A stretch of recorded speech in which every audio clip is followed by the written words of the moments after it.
Hey everyone, I'm Almedina, and in this video I want to talk about doing master studies. I used to doodle every now and then, mainly anime characters with colored pencils, but it wasn't until 2022 that I started taking it more seriously. What really pushed me into digital painting was a mix of things: working on little art projects with my husband, buying a Wacom tablet, and getting into Magic the Gathering. I was super inspired by the artwork in Magic and wanted to learn how to paint like those artists, or at least figure out how to paint digitally in general. Learning to paint was one thing, but I also had to learn how to actually use the software. Luckily, I came across the perfect art teacher, Noah Bradley.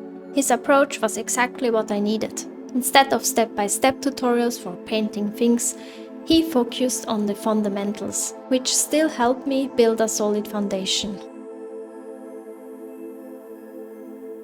The first thing we did in his art camp was master studies.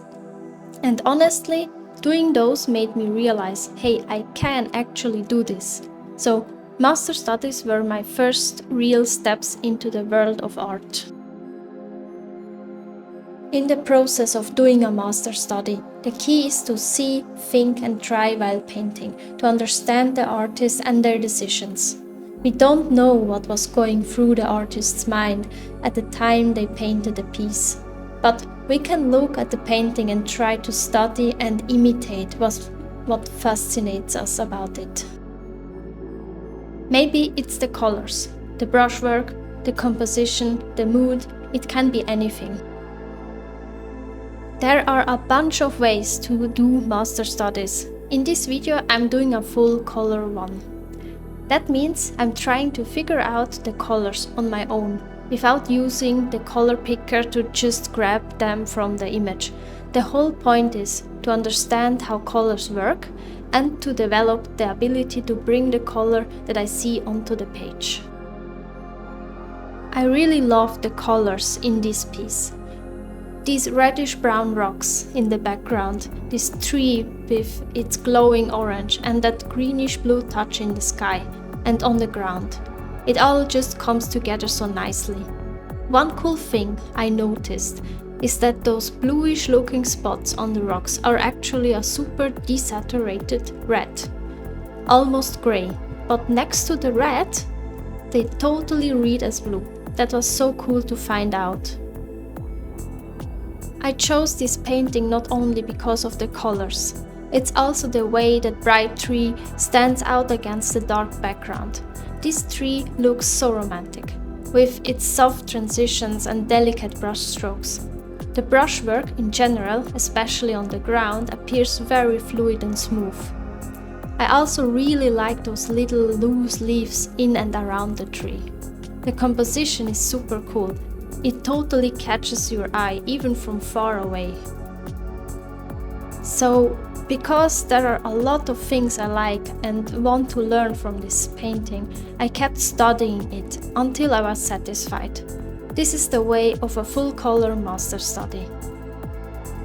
If you just find the composition cool, do a black and white composition study.